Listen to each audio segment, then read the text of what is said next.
ಅದರಿಂದ ಮೋಡಗಳು ಚೆನ್ನಾಗಿ ಮಳೆ ಕೊಡ್ತವೆ, ಧಾನ್ಯಗಳಿಗೆ ಸ್ವಲ್ಪ ಬೆಲೆ ಕಡಿಮೆ ಇರುತ್ತೆ, ಜನ ಸ್ವಲ್ಪ ಸುಖವಾಗಿರ್ತಾರೆ, ಗೋವುಗಳು ಚೆನ್ನಾಗಿ ಹಾಲನ್ನು ಕೊಡ್ತವೆ ಅಂತ ಕಂಡು ಬಂದಿದೆ. ಶುಕ್ರ ಸಸ್ಯಾಧಿಪತಿಯಾಗಿರೋದ್ರಿಂದ ಅದು ಒಂದು ಶುಭ ಗ್ರಹ. ಬುಧ, ಗುರು, ಶುಕ್ರ 3 ಶುಭ ಗ್ರಹಗಳು ಅಂತ ಅವರು ಜ್ಯೋತಿಷಿಗಳಲ್ಲಿ ಗೊತ್ತಿರೋರು. ಮಂಜುನಾಥ್ ಅಂತ ಅವರು ಜ್ಯೋತಿಷಿಗಳು. ಅವರು ಇತ್ತೀಚೆಗೆಲ್ಲ ಅವರು ಈಗಾಗಲೇ 4 ವರ್ಷದಿಂದ ಜ್ಯೋತಿಷ್ಯನ ಪ್ರಾಕ್ಟೀಸ್ ಮಾಡ್ತಿದ್ದಾರೆ. ನಮ್ಮ ಶಿಷ್ಯನೇ ಅಂತ ಇಟ್ಕೊಂಡ್ಬಿಟ್ರೆ ಚೆನ್ನಾಗಿ ಕಲಿತು ಹೇಳ್ತಾರೆ. ಬಹಳ ಜನ ದಿವಸ 100 ಜನ ಅವ್ರಿಗೆ ಫೋನ್ನಲ್ಲಿ ತಿಳ್ಕೊಂತ ಇರ್ತಾರೆ.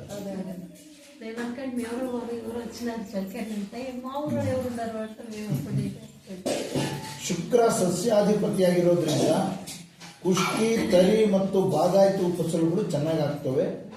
ಬೂದು ಮಣ್ಣಿನ ಭೂಮಿಯಲ್ಲಿ ವಿಶೇಷವಾದ ಫಲ ಕೊಡುತ್ತೆ ಅಂತ ಹೇಳಿದ್ದಾರೆ. ಬುಧ ಧಾನ್ಯಾಧಿಪತಿಯಾಗಿರೋದ್ರಿಂದ ಮಳೆ ಬೆಳೆಗಳು ಸ್ವಲ್ಪ ಕಡಿಮೆ. ಯಾಕೆಂದ್ರೆ ಬುಧ ಸ್ವಲ್ಪ ಜಿಪುಣ ಗ್ರಹ, ಶೆಟ್ರು ಅಯ್ಯಪ್ಪ. ಬುಧ ವೈಶ್ಯ ಗ್ರಹ ಅಂತ ಅಲ್ಲ, ಬುಧನನ್ನ ವೈಶ್ಯ ಗ್ರಹ ಅಂತಾನೆ ಕರೆದಿರೋದು. ಗುರು ಬ್ರಾಹ್ಮಣ ಗ್ರಹ, ಬುಧ ವೈಶ್ಯ ಗ್ರಹ, ಹಿಂಗೆಲ್ಲ ಇದಾವೆ. ಈ ಬುಧ ಸ್ವಲ್ಪ ಜಿಪುಣ, ಬೇರೆ ಯಾವುದನ್ನು ತನ್ನ ಅಧಿಪತ್ಯದಲ್ಲಿರುವಂಥದ್ದನ್ನ ಸುಲಭವಾಗಿ ಕೊಡಲ್ಲ. ಹಂಗಾಗಿ ಧಾನ್ಯಾಧಿಪತಿಯಾಗಿರೋದು ಅಂದ್ರೆ ಶುಭ ಗ್ರಹ. ಅದು ತುಂಬಾ ಒಳ್ಳೆ ಗ್ರಹ. ನವಗ್ರಹಗಳಲ್ಲಿ 3 ಗ್ರಹಗಳು ಶುಭ ಗ್ರಹಗಳು ಅಂತ, ಅದರಲ್ಲಿ ಇವರು ಒಬ್ರು. ಆದರೆ ಸ್ವಲ್ಪ ಬಿಗಿ ಜಾಸ್ತಿ. ಇದರಿಂದ ಗಾಳಿ ಬಡಿತ ಸ್ವಲ್ಪ ಹೆಚ್ಚಾಗಿ ಜನರ ಮನಸ್ಸಿನಲ್ಲಿ ಕ್ಷಾಮ ಭೀತಿ ಉಂಟಾಗುತ್ತೆ ಅಂತ. ಆದ್ರಿಂದ ಈ ಬುಧನ ಶಾಂತಿಗೋಸ್ಕರ ಲಕ್ಷ್ಮೀನಾರಾಯಣನ ಸೇವೆ ಮಾಡಬೇಕು ಅಂತ ಶಾಸ್ತ್ರದಲ್ಲಿದೆ. ಒಂದೊಂದು ಗ್ರಹಕ್ಕೆ ಒಬ್ಬೊಬ್ರು ದೇವರಿದ್ದಾರೆ. ಗುರು ಗ್ರಹಕ್ಕೆ ಈಶ್ವರ, ಕೇತು ಗ್ರಹಕ್ಕೆ ಈಶ್ವರ ಮತ್ತು ಚಂದ್ರ ಗ್ರಹಕ್ಕೆ ದೇವಿನ ಪೂಜೆ ಮಾಡಬೇಕು. ಕುಜನಿಗೆ ಸುಬ್ರಹ್ಮಣ್ಯ ಸ್ವಾಮಿ, ಬುಧನಿಗೆ ಲಕ್ಷ್ಮೀನಾರಾಯಣ, ಶುಕ್ರನಿಗೆ ದೇವಿ, ಹಿಂಗೆಲ್ಲ ಇದ್ದಾವೆ. ಈ ರೀತಿ ನವನಾಯಕರ ಫಲ ಇದ್ದಾವೆ. ಇನ್ನು ನಿಮಗೆ ಮುಖ್ಯ ಬೇಕಾಗಿರೋದು ರಾಶಿ ಫಲ. ಜನ ಸ್ವಲ್ಪ ಸೇರದೇ ಇವತ್ತು ಸಾಯಂಕಾಲ ಬೇರೆ ದತ್ಮಂದಿರದಲ್ಲಿದ್ದಾನೆ ಪಂಚಾಂಗ ಶ್ರವಣ ಪ್ರತಿ ವರ್ಷ ಇರುತ್ತೆ. ಅಲ್ಲಿ ಬಹಳ ಜನ ಸೇರ್ತಾರೆ. ಅಲ್ಲಿ ಒಂದು 2-3 ಗಂಟೆ ಹೊತ್ತು ಹಿಡಿದಿದ್ದೆಲ್ಲ ಪೂಜೆ ವಾಚನ.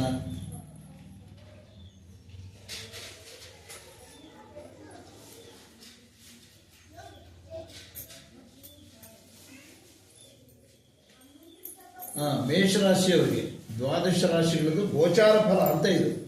ಗೋಚಾರ ಅಂದ್ರೆ ಗ್ರಹಗಳು ಏನು ಚಲನೆ ಮಾಡ್ತಾವೆ ವರ್ಷ ಪೂರ್ತಿ, ಯಾವ್ಯಾವ ರಾಶಿಗೆ ಅವರು ಚಲಿಸ್ತಾವೆ, ಅದಕ್ಕೆ ತಕ್ಕಂತೆ ಏನು ಫಲ ಸಿಗುತ್ತೋ ಅದಕ್ಕೆ ಗೋಚಾರ ಅಂತ ಹೇಳ್ತೀವಿ. ಗೋಚಾರ ಅಂದ್ರೆ ಚಾರ ಅಂದ್ರೆ ಚಲಿಸುವುದು, ಗ್ರಹಗಳ ಚಲನೆಗೆ ಗೋಚಾರ. ಮೇಷರಾಶಿದು ಗುರುವು ಮಿಥುನ ಮತ್ತು ಕರ್ಕಾಟಕ ರಾಶಿಯಲ್ಲಿ ಸಂಚರಿಸುವಾಗ ಅಶುಭದಾಯಕನಾಗಿರುವುದರಿಂದ ಮನಸ್ಸಿಗೆ ನಾನಾ ರೀತಿಯ ಚಿಂತೆ, ಕೆಲಸ ಕಾರ್ಯಗಳಲ್ಲಿ ಅಡಚಣೆ, ಬಂಧು ಮಿತ್ರರಲ್ಲಿ ಮನಸ್ತಾಪ, ಮನಸ್ಸಿಗೆ ಬೇಸರ, ವ್ಯಾಪಾರದಲ್ಲಿ ಸಾಧಾರಣವಾದ ಲಾಭ, ಉದ್ಯೋಗದಲ್ಲಿ ಮೇಲಾಧಿಕಾರಿಗಳಿಂದ ತೊಂದರೆ ಜಾಸ್ತಿ, ವೃಥಾ ತಿರುಗಾಟ. ಗುರು ಸಿಂಹರಾಶಿಗೆ ಸಂಚರಿಸಿದಾಗ ಸ್ವಲ್ಪ ಒಳ್ಳೆಯದಾಗುತ್ತೆ, ಆರೋಗ್ಯದಲ್ಲಿ ಸುಧಾರಣೆ ಆಗುತ್ತೆ, ಕೀರ್ತಿವಂತನಾಗ್ತಾನೆ, ಕುಟುಂಬದಲ್ಲಿ ಸೌಖ್ಯ ಬರುತ್ತೆ. ಈ ರೀತಿ ಮಿಶ್ರ ಫಲ ಇದೆ. ಸ್ವಲ್ಪ ಅಂತೂ ಕೆಡಕಾಗುವಂಥ ಸಂಭವ ಇರುತ್ತೆ. ಅದರಿಂದ ಸೂಕ್ತವಾದ ಪರಿಹಾರ ಮಾಡ್ಕೋಬೇಕು. ವೃಷಭ ರಾಶಿಯವರಿಗೆ ಮಿಥುನ ರಾಶಿಯಲ್ಲಿ ಗುರು ಸಂಚರಿಸುವಾಗ, ಈಗ ಮೇ 1ನೇ ತಾರೀಕು, ಜೂನ್ 1ನೇ ತಾರೀಕಿನಿಂದ ಚೇಂಜ್ ಆಗ್ತಾನೆ ಗುರು. ಅಲ್ಲಿವರೆಗೂ ಒಂದು ಫಲ ಇರುತ್ತೆ. ಗುರು ಚೇಂಜ್ ಆದಾಗ ಸ್ವಲ್ಪ ಬೇರೆ ಫಲಗಳಾಗ್ತವೆ. ಸಂಚರಿಸುವಾಗ ಶುಭದಾಯಕನಾಗಿದ್ದು ಆರೋಗ್ಯ ಸುಧಾರಣೆ, ವ್ಯಾಪಾರ ವ್ಯವಹಾರದಲ್ಲಿ ಧನಲಾಭ, ಧರ್ಮ ಕಾರ್ಯಾಸಕ್ತಿ. ನೋಡ್ರಿ, ಗುರು ಚೆನ್ನಾಗಿದ್ದಾಗ ಧರ್ಮ ಕಾರ್ಯ ಮಾಡಬೇಕು ಅನ್ನೋ ಮನಸ್ಸು ಕೊಡ್ತಾನೆ ಯಾರಿಗೇ ಆಗಲಿ. ಅವ್ನು ಬೇಡ ಅಂದ್ರೂ ಆ ಮನಸ್ಸು ಬರ್ತಾ ಇರುತ್ತೆ. ಎಲ್ಲೋ ದೇವಸ್ಥಾನಕ್ಕೆ ಹೋಗ್ಬರೋಣ, ಅಥವಾ ತಿರುಪತಿಗೆ ಹೋಗ್ಬರೋಣ, ಕ್ಷೇತ್ರಕ್ಕೆ ಹೋಗ್ಬರೋಣ, ಶ್ರೀಶೈಲಕ್ಕೆ ಹೋಗೋಣ, ಇಂಥವು ಮನಸ್ಸಿನಲ್ಲಿ ಪ್ರೇರೇಪಣೆ ಬರ್ತವೆ ಅಂತ. ಬಂಧು ಮಿತ್ರರಲ್ಲಿ ಸಹಾಯ ಸಿಗುತ್ತೆ, ವಸ್ತ್ರಾಭರಣಗಳು ಪ್ರಾಪ್ತಿ ಆಗ್ತವೆ, ಶುಭ ಕಾರ್ಯಗಳು ಪ್ರಯತ್ನ ನಡೆಸಿದ್ರೆ ಫಲ ಕೊಡುತ್ತೆ. ಮತ್ತು ಸ್ವಲ್ಪ ಮಟ್ಟಿಗೆ ವ್ಯಾಪಾರ ವ್ಯವಹಾರದಲ್ಲಿ ಲಾಭದ ಪ್ರಮಾಣ ಕಡಿಮೆ ಆಗುತ್ತೆ, ಸ್ವಲ್ಪ ತಿರುಗಾಟ ಆಗುತ್ತೆ, ವಿರೋಧಿಗಳಿಂದ ತೊಂದರೆ ಆಗುತ್ತೆ, ಹುಷಾರಾಗಿರ್ಬೇಕು ಅವ್ರ ಹತ್ರ. ಕುಟುಂಬದಲ್ಲಿ ಸ್ವಲ್ಪ ವಿರುದ್ಧವಾದಂಥ ವಾತಾವರಣ ಬರುತ್ತೆ. ಶನಿಯ ಪ್ರಭಾವದಿಂದ ಸ್ವಲ್ಪ ತೊಂದರೆ ಆಗುವಂಥದ್ದಿದೆ. ಅದಕ್ಕೆ ಸೂಕ್ತವಾದಂಥ ಪರಿಹಾರ ಆಂಜನೇಯ ಸ್ವಾಮಿಗೆ ನಡ್ಕೊಳ್ಳೋದು ಇಂಥವನ್ನ ಪಾಲಿಸಬೇಕು. ಇನ್ನು ಮಿಥುನ ರಾಶಿಯವರಿಗೆ ಗುರು ಮಿಥುನ ಮತ್ತು ಸಿಂಹ ರಾಶಿಯಲ್ಲಿ ಸಂಚರಿಸುವಾಗ ಕೆಲಸ ಕಾರ್ಯಗಳಲ್ಲಿ ಸ್ವಲ್ಪ ಅಡಚಣೆ ಇದೆ, ಬಂಧು ಮಿತ್ರರಲ್ಲಿ ವಿರೋಧ ಇದೆ, ಸ್ತ್ರೀ ಸಂಬಂಧವಾದಂಥ ವ್ಯವಹಾರದಲ್ಲಿ ಮನಸ್ಸಿಗೆ ಚಿಂತೆ ಇದೆ. ಅದನ್ನು ದೂರ ಮಾಡಬೇಕು. ಅವರು ಮಿಥುನ ರಾಶಿಯವರು ಯಾರು ಇಲ್ಲೇನಿದೆ. ಮಿಥುನ ರಾಶಿ ಸಣ್ಣ ಹುಡುಗರು ಸಣ್ಣ ಹುಡುಗರದ್ದೇನು ಪರವಾಗಿಲ್ಲ, ನಡೆಯುತ್ತೆ ಅವ್ರಿಗೆ. ಯಾಕೆ ನಡೆಯುತ್ತೆ ಅಂದ್ರೆ ಅವ್ರ ಮೇಲೆ ನೀವಿರ್ತೀರ ದೊಡ್ಡವರು, ನೀವು ಅವ್ರನ್ನ ವಾಚ್ ಮಾಡಬೇಕಲ್ಲ. ಅದರಿಂದ ಸ್ವಲ್ಪ ಅವರಿಗೆ ಈ ರಾಶಿ ಫಲಗಳ ಪ್ರಭಾವ ಸ್ವಲ್ಪ ಕಡಿಮೆ ಇರುತ್ತೆ. ಯಾಕೆಂದ್ರೆ ಅರ್ಧ ಮುಕ್ಕಾಲು ಜವಾಬ್ದಾರಿ ದೊಡ್ಡವ್ರದ್ದಾಗಿರುತ್ತೆ. ಎಲ್ಲಿವರೆಗೂ ಯಾರಿಗೆ 10 ವರ್ಷ ವಯಸ್ಸು ತುಂಬೋವರೆಗೂ ಮಕ್ಕಳದು ದೊಡ್ಡವ್ರದ್ದಿರುತ್ತೆ ಅದ್ರ ಜವಾಬ್ದಾರಿ. ಅದಕ್ಕೋಸ್ಕರ ಆಮೇಲೆ ಕನ್ಯಾ ರಾಶಿಯವರಿಗೆ ಗುರು ಮಿಥುನ ಮತ್ತು ಸಿಂಹ ರಾಶಿಗಳಲ್ಲಿ ಸಂಚರಿಸುವಾಗ ಅಶುಭದಾಯಕನಾಗಿರ್ತಾನೆ. ಆಮೇಲೆ ಒಳ್ಳೆಯದಾಗುತ್ತೆ. ಕರ್ಕಾಟಕ ರಾಶಿಗೆ ಗುರು ಬಂದಾಗ ಸಹಕಾರ ಮತ್ತು ವ್ಯಾಪಾರ ವ್ಯವಹಾರಗಳಲ್ಲಿ ಸ್ವಲ್ಪ ಮಟ್ಟಿನ ಪ್ರಗತಿ ಇದೆ ಕನ್ಯಾ ರಾಶಿಯವರಿಗೆ. ಕರ್ಕಾಟಕ ರಾಶಿಗೆ ಗುರು ಬಂದಾಗ ಉತ್ತಮವಾದಂಥ ಫಲ ಇದೆ. ತುಲಾ ರಾಶಿ ಯಾರು ಇದೆ? ತುಲಾ ರಾಶಿಯವರು ನೀದೆ. ಮಿಥುನ ಮತ್ತು ಸಿಂಹ ರಾಶಿಯಲ್ಲಿ ಗುರು ಸಂಚರಿಸುವಾಗ ಅಂದರೆ ಜೂನ್ 1ನೇ ತಾರೀಕುವರೆಗೂ ವ್ಯಾಪಾರ ವ್ಯವಹಾರದಲ್ಲಿ ಧನಲಾಭ, ಆರೋಗ್ಯ ಸುಧಾರಣೆ, ಕುಟುಂಬದಲ್ಲಿ ಸೌಖ್ಯ ಇದೆ, ಬಂಧು ಮಿತ್ರರಲ್ಲಿ ಸಹಾಯ ಇದೆ, ಪುಣ್ಯಕ್ಷೇತ್ರಗಳ ದರ್ಶನ ಮಾಡುವಂಥ ಯೋಗ ಇದೆ. ಎಲ್ಲಿಗನ್ನ ಪ್ಲಾನ್ ಹಾಕೊಂಡಿದ್ಯಮ್ಮ? ಧರ್ಮಸ್ಥಳದಲ್ಲಿ ಉತ್ತಮ ಫಲ ಇದೆ. ಧರ್ಮಸ್ಥಳ ಗುರು ಬದಲಾವಣೆ ಆಗಲೇ 6-3 ಮರ್ತೋಗುತ್ತೆ. ಅಲ್ಲೇ ಟಾಪಲ್ಲಿ ಕೊಟ್ಟಿದ್ದಾರೆ ಸರ್. ಗೊತ್ತಿದೆ, ಟಾಪಲ್ಲಿ ಕೊಟ್ಟಿದ್ದಾರೆ, ಅಲ್ಲೇ ಟಾಪ್. ಅದಕ್ಕೆ ಧರ್ಮಸ್ಥಳಕ್ಕೆ ಹೋಗ್ಬರಕ್ಕೆ ಫ್ರೀ ಟಿಕೆಟ್. ಆಮೇಲೆ ಕಾರ್ಯ ಸಾಧನೆಗಾಗಿ ತಿರುಗಾಟ, ಮಿತ್ರರಲ್ಲಿ ಅಸಹಕಾರ ಸಿಗುತ್ತೆ, ಸ್ವಲ್ಪ ಅಸಹಕಾರ ಉಂಟಾಗುತ್ತೆ, ಸ್ವಲ್ಪ ಸರಿಯಾಗಿರ್ಬೇಕು ಮಿತ್ರರ ಹತ್ರ. ಶನಿಯು ಮೀನರಾಶಿಯಲ್ಲಿ ಸಂಚರಿಸುವಾಗ ಶುಭದಾಯಕನಾಗಿದ್ದಾನೆ. ವ್ಯಾಪಾರದಲ್ಲಿ ಲಾಭ, ಕೃಷಿಯಲ್ಲಿ ಅಭಿವೃದ್ಧಿ, ಬಂಧು ಮಿತ್ರರಲ್ಲಿ ಸಹಾಯ, ಕುಟುಂಬದಲ್ಲಿ ನೆಮ್ಮದಿ ವಾತಾವರಣ. ಇವಾಗ ಮೀನರಾಶಿಯಲ್ಲಿದ್ದಾನೆ ಯಾರು? ಶನಿ. ಮೇಷರಾಶಿಗೆ ಯಾವತ್ತು ಬರ್ತಾನೆ ಮಂಜು? 27ಕ್ಕೆ ಬರ್ತಾನೆ ಸರ್. 27ನೇ ಇಸ್ವಿಗೆ ಬರೋದಿನ್ನು 27 ಏಪ್ರಿಲ್ ಅಲ್ಲೇ ಇರ್ತಾನೆ ಮೀನರಾಶಿಯಲ್ಲಿ. ಹಂಗಾಗಿ ಮೀನರಾಶಿಯಲ್ಲಿ ಏನು ಫಲ ಸಿಗಬೇಕೋ ಶನಿಯಿಂದ, ಶನಿ ಮಾತ್ರ ಬೇರೆಯವ್ರಿಗೇನು ಕೈ ಹಾಕಲ್ಲ, ಯಾವ ಒಬ್ರದೊಬ್ರಿಗೆ ಕೈ ಹಾಕಲ್ಲ ಗ್ರಹಗಳು. ಅವರವ್ರ ಫೀಲ್ಡಿಗೆ ಸಂಬಂಧಪಟ್ಟಿದ್ದು ಅವ್ರಿಗೆಲ್ಲ ಒಂದು ಕಾರಕತ್ವ ಅಂತಿರುತ್ತೆ. ಅವರವ್ರಿಗೆಲ್ಲ ಒಂದು ಪೋರ್ಟ್ಫೋಲಿಯೋ ಕೊಟ್ಬಿಟ್ಟಿದ್ದಾರೆ ದೇವರು, ಅವನ್ನು ಮಾತ್ರ ಅವ್ರು ನಿರ್ವಹಿಸ್ತಾರೆ ಅಷ್ಟೇ. ಹಾಗೆ ಗುರುವಿಗೆ ಸ್ವಲ್ಪ ಜಾಸ್ತಿ ದೊಡ್ಡ ಫೀಲ್ಡ್ ಇದೆ, ಫೈನಾನ್ಸ್ ಮಿನಿಸ್ಟರ್ ಗುರು, ಅದಕ್ಕೆ ಧನಕಾರಕ ಅಂದಿದ್ದಾರೆ. ವೃಶ್ಚಿಕ ರಾಶಿ ಯಾರನ್ನಿದ್ದೀರಾ? ಯಶೋಧ. ಮಿಥುನ ರಾಶಿಯಲ್ಲಿ ಮತ್ತು ಸಿಂಹ ರಾಶಿಯಲ್ಲಿ ಗುರು ಸಂಚರಿಸುವಾಗ ಚೆನ್ನಾಗಿಲ್ಲ, ಅಶುಭದಾಯಕನಾಗಿದ್ದಾನೆ. ಕಳ್ಳರದ ಭಯ, ಹುಷಾರಾಗಿರ್ಬೇಕು, ಭೀತಿ ಇದೆ. ಬಂಧು ಮಿತ್ರರಲ್ಲಿ ಸ್ವಲ್ಪ ವಿರಸ ಬರುತ್ತೆ, ನೆಂಟರ ಹತ್ರ ಹುಷಾರಾಗಿರ್ಬೇಕು.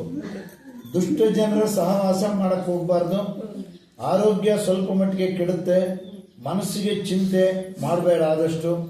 ಕೆಲಸ ಕಾರ್ಯಗಳಲ್ಲಿ ಸ್ವಲ್ಪ ವಿಘ್ನ ಇದೆ, ಖರ್ಚು ಜಾಸ್ತಿ ಇದೆ, ವ್ಯಾಪಾರ ವ್ಯವಹಾರದಲ್ಲಿ ತೊಂದರೆ ಉಂಟಾಗುತ್ತೆ. ಇವೆಲ್ಲವಕ್ಕೂ ಸೂಕ್ತವಾದ ಪರಿಹಾರ ಅಂದ್ರೆ ಈಗ ಅಯ್ಯಪ್ಪನಿಗೆ ನಡ್ಕೊಳ್ಳೋದು. ಅಯ್ಯಪ್ಪನೇ ಅಧಿಪತಿ ಗುರುವಿಗೆ, ಈಶ್ವರ. ಕರ್ಕಾಟಕ ರಾಶಿಗೆ ಗುರು ಬಂದಾಗ ಒಳ್ಳೆ ಫಲ ಇದೆ, ಶುಭ ಫಲ ಇದೆ. ಜೂನ್ 1ನೇ ತಾರೀಕಿನಿಂದ ವ್ಯಾಪಾರ ವ್ಯವಹಾರದಲ್ಲಿ ಧನ ಲಾಭ ಇದೆ, ಕುಟುಂಬದಲ್ಲಿ ಸೌಖ್ಯ ಆಗುತ್ತೆ, ಶುಭ ಕಾರ್ಯಗಳು ನಡೀತವೆ, ಯತ್ನ ಕಾರ್ಯಗಳೆಲ್ಲ ಫಲ ಕೊಡ್ತವೆ, ವಿಘ್ನಗಳೆಲ್ಲ ನಿವಾರಣೆ ಆಗ್ತವೆ, ದುಷ್ಟ ಜನರೆಲ್ಲ ದೂರ ಆಗ್ತಾರೆ. ಜೂನ್ವರೆಗೂ ಕಾಟ ಕೊಡ್ತಾರೆ, ಆಮೇಲೆ ಅವರಷ್ಟಕ್ಕವರೇ ಸ್ವಲ್ಪ ದೂರ ಆಗ್ತಾರೆ. ಧನುಸ್ಸು ರಾಶಿ ಯಾರನ್ನಿದ್ದೀರಾ? ಯಾರು ಇಲ್ಲ. ಮಕರ ರಾಶಿಯವರಿದ್ದೀರಾ? ಮಕರ ಕೋಡುಕೊಂಡಾಡು.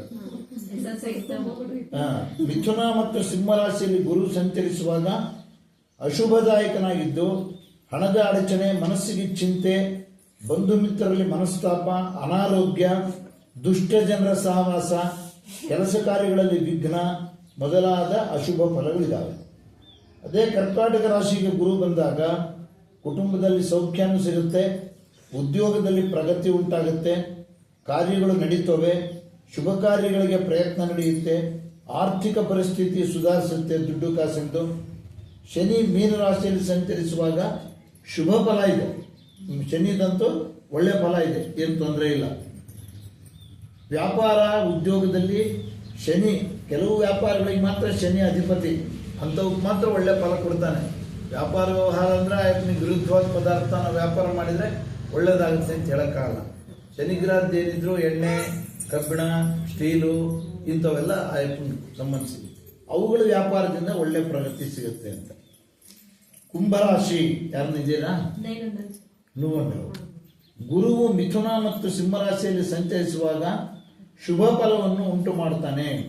ಸಜ್ಜನ ಸಹವಾಸದಿಂದ ಕೀರ್ತಿ, ಸತ್ಕರ್ಮದಲ್ಲಿ ಆಸಕ್ತಿ, ಆರೋಗ್ಯ ಚೆನ್ನಾಗಿರುತ್ತೆ. ಕುಟುಂಬದಲ್ಲಿ ಹಿತಕರವಾದ ವಾತಾವರಣ ಇದೆ. ದುಡ್ಡು ಕಾಸು ಚೆನ್ನಾಗಿ ಬರುತ್ತೆ. ಮನಸ್ಸಿಗೆ ಸಂತೋಷನೂ ಇದೆ. ಉದ್ಯೋಗದಲ್ಲಿ ಅಭಿವೃದ್ಧಿ ಇದೆ. ಶುಭ ಕಾರ್ಯಯತ್ನ ಫಲ ಕೊಡುತ್ತೆ.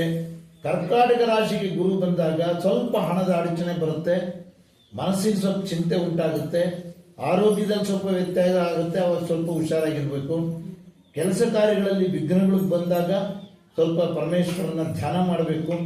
ಇವೆಲ್ಲ ಫಲಗಳನ್ನು ಅನುಭವಿಸ್ತೀಯಮ್ಮ. ಆದರೂ ಕೂಡ ಪರವಾಗಿಲ್ಲ, ಒಟ್ಟಾರೆಯಾಗಿ ಚೆನ್ನಾಗೇ ಇದೆ. ಮೀನರಾಶಿ ಯಾರಿದ್ದೀರಾ? ಯಾರು ಇಲ್ಲ. ಯಾವ್ದು? ಚಿರಂತದ ಮೀನರಾಶಿನೇ. ಚಿರಂತಕ್ಕೆ ಇವು ಎಣ್ಣೆಂಟು 14 అయితే పొలం ఇస్తుంది నేరంగానే. 17 లోన్ అయితే అదే పెద్దోళ్ళు చూసుకున్నాను అంట, వాళ్ళకు ఉంటుంది. దాని పరిణామం పెద్దోళ్ళ జవాಬ್ದಾರಿ. ಮಿಥುನ ಮತ್ತು ಸಿಂಹರಾಶಿಯಲ್ಲಿ ಗುರು ಅಶುಭದಾಯಕನಾಗಿದ್ದು ಮೀನರಾಶಿಗೆ ಉದ್ಯೋಗದಲ್ಲಿ ಮೇಲಾಧಿಕಾರಿಗಳಿಂದ ತೊಂದರೆ, ಮನಸ್ಸಿಗೆ ಚಿಂತೆ. ಉದ್ಯೋಗದಲ್ಲಿಲ್ಲ ನೀನು ಪರವಾಗಿಲ್ಲ. ವೃಥಾ ತಿರುಗಾಟ, ವಿರೋಧಿಗಳಿಂದ ಕಿರುಕುಳ, ಕುಟುಂಬದಲ್ಲಿ ಅಹಿತಕರ ವಾತಾವರಣ ಕಾಟ ಕೊಡ್ತಾನೆ ನಿಮಗೆ. ಫಲಗಳಿದ್ದಾವೆ. ಕರ್ಕಾಟಕ ರಾಶಿಯಲ್ಲಿ ಸಂಚರಿಸುವಾಗ ಶುಭ ಫಲದಾಯಕನಾಗಿದ್ದಾನೆ. ಒಳ್ಳೆಯ ಧನಾಗಮ ಇದೆ. ಆರೋಗ್ಯದಲ್ಲಿ ಸುಧಾರಣೆ ಇದೆ. ಸಜ್ಜನರ ಸಹವಾಸ ಮಾಡ್ತಾನೆ. ಗೌರವ ಸಿಗುತ್ತೆ. ಬಂಧು ಮಿತ್ರರಲ್ಲಿ ಸಹಾಯ ಸಿಗುತ್ತೆ. ಒಳ್ಳೆಯದಾಗುತ್ತೆ ಅಂತ ಕಂಡು ಬರ್ತಾ ಇದೆ. ಈ ರೀತಿ ಇವೆಲ್ಲ ದ್ವಾದಶ ರಾಶಿಯವರ ಗೋಚಾರ ಫಲಗಳು. ಸಿಂಹರಾಶಿ ಶುಕ್ಲದೆ ಸಿಂಹರಾಶಿ. ಗುರು ಆಡೋದು ಸ್ಕಿಪ್ ಐಡ್ಸ್. ಮಿಥುನ ರಾಶಿಯಲ್ಲಿ ಗುರು ಸಂಚರಿಸುವಾಗ ಕುಟುಂಬದಲ್ಲಿ ನೆಮ್ಮದಿ ವಾತಾವರಣ ಇದೆ ಸಿಂಹರಾಶಿಯವರಿಗೆ. ಎಲ್ಲಿವರೆಗೂ? ಜೂನ್ 1ರವರೆಗೂ. ಆರೋಗ್ಯ ಸ್ಥಿತಿಯಲ್ಲಿ ಒಳ್ಳೆಯದಿದೆ. ಯತ್ನ ಕೆಲಸ ಕಾರ್ಯಗಳಲ್ಲಿ ಒಳ್ಳೆಯದಾಗುತ್ತೆ. ಮಂಗಳ ಕಾರ್ಯಗಳು ನಡೀತವೆ. ಸಾರ್ವಜನಿಕ ಕ್ಷೇತ್ರದಲ್ಲಿ ಗೌರವ ಇದೆ. ಸತ್ಕರ್ಮದಲ್ಲಿ ಆಸಕ್ತಿ ಉಂಟಾಗುತ್ತೆ. ಕರ್ಕಾಟಕ ಮತ್ತು ಸಿಂಹರಾಶಿಯಲ್ಲಿ ಗುರು ಸಂಚರಿಸುವಾಗ ಸ್ವಲ್ಪ ಅಶುಭದಾಯಕನಾಗಿದ್ದಾನೆ. ಸ್ವಲ್ಪ ಮನಸ್ಸಿಗೆ ಚಿಂತೆ. ಜೂನ್ ತಿಂಗಳಿಂದ ಸ್ಥಳ ಬದಲಾವಣೆ ಆಗುತ್ತೆ. ಏನಾದ್ರು ಜಾಬ್ ಚೇಂಜ್ ಮಾಡ್ತಾನೆ ನೋಡೋಣ. ವೃಥಾ ಧನ ವ್ಯಯ ಆಗುತ್ತೆ. ಸ್ವಲ್ಪ ದುಡ್ಡು. ಕೆಲಸ ಕಾರ್ಯಗಳಲ್ಲಿ ವಿಘ್ನಗಳು ಬರ್ತವೆ. ವ್ಯಾಪಾರ ಉದ್ಯೋಗದಲ್ಲಿ ಸ್ವಲ್ಪ ಪ್ರಗತಿ ಇದೆ. ತೊಂದರೆ ಇದ್ರೂ ಕೂಡ ಸ್ವಲ್ಪ ಪ್ರಗತಿನೂ ಸಿಗುತ್ತೆ. ಕೃಷಿಯಲ್ಲಿ ಸ್ವಲ್ಪ ಫಲ ಪ್ರಾಪ್ತಿಯಾಗುತ್ತೆ. ಶನಿ ಮೀನರಾಶಿಯಲ್ಲಿರುವಾಗ ವ್ಯಾಪಾರ ವ್ಯವಹಾರದಲ್ಲಿ ತೊಂದರೆ. ಸರ್ಕಾರಿ ಕ್ಷೇತ್ರ ಕೆಲಸ ಕಾರ್ಯಗಳಲ್ಲಿ ವಿಘ್ನಗಳು. ಬಂಧು ಮಿತ್ರರಿಂದ ಅವಮಾನ, ಹಣದ ಅಡಚಣೆ, ಅನಾರೋಗ್ಯ ಇವೆಲ್ಲ ಆಗ್ತವೆ ಶನಿಯಿಂದ. ಯಾಕೆಂದ್ರೆ ಶನಿ ಸರ್ಕಾರಿ ಕೆಲಸ ಕಾರ್ಯಗಳಿಗೆ ಅಡಚಣೆ ಮಾಡೇ ಮಾಡ್ತಾನೆ. ಯಾಕೆಂದ್ರೆ ಸರ್ಕಾರಿ ಕೆಲಸ ಕಾರ್ಯಗಳಿಗೆಲ್ಲ ಅಧಿಪತಿ ರವಿ. ಶನಿಗೂ ರವಿಗೂ ಶತ್ರುತ್ವ. ಶನಿಗೆ ರವಿ ಶತ್ರು, ರವಿಗೆ ಶನಿ ಶತ್ರು. ಅದರಿಂದ ಸರ್ಕಾರಿ ಕೆಲಸಗಳು ಆಗಲ್ಲ ಶನಿ ಚೆನ್ನಾಗಿದ್ದಾಗ. ಆಯಪ್ಪ ಚೆನ್ನಾಗಿದ್ರೆ ಬೇಗ ಆಗ್ತಾವೆ, ಪರವಾಗಿಲ್ಲ. ರವಿ ಚೆನ್ನಾಗಿದ್ರು ಆಗ್ತವೆ. ರವಿ ಚೆನ್ನಾಗೇ ಇದ್ದಾನೆ, ಪರವಾಗಿಲ್ಲ. ಇವಿಷ್ಟು ದ್ವಾದಶ ರಾಶಿಯವರ ಫಲ. ಎಲ್ಲರಿಗೂ ಈ ಪರಾಭವನ ಸಂವತ್ಸರ ಒಳ್ಳೇದು ಮಾಡಲಿ. ಭಗವಂತ ಎಲ್ಲರಿಗೂ ಸನ್ಮಂಗಳವನ್ನು, ಅಭಿವೃದ್ಧಿಯನ್ನು ಕೊಡಲಿ ಅಂತೇಳಿ ದೇವರಿಗೆ ಪ್ರಾರ್ಥನೆ ಮಾಡ್ತೀನಿ. ಹರಿ ಓಂ ತತ್ಸತ್. ಶ್ರೀಕೃಷ್ಣಾರ್ಪಣಮಸ್ತು. ಆಯ್ತು, ಯಾವುದ್ರೆಲ್ಲ ಬ್ಯಾಗಿನಲ್ಲಿ ಇಟ್ಕೊಳ್ಳೋದು ಯಾರಾದ್ರೂ ಇದ್ರೆ ಇಟ್ಕೊಳ್ರಿ.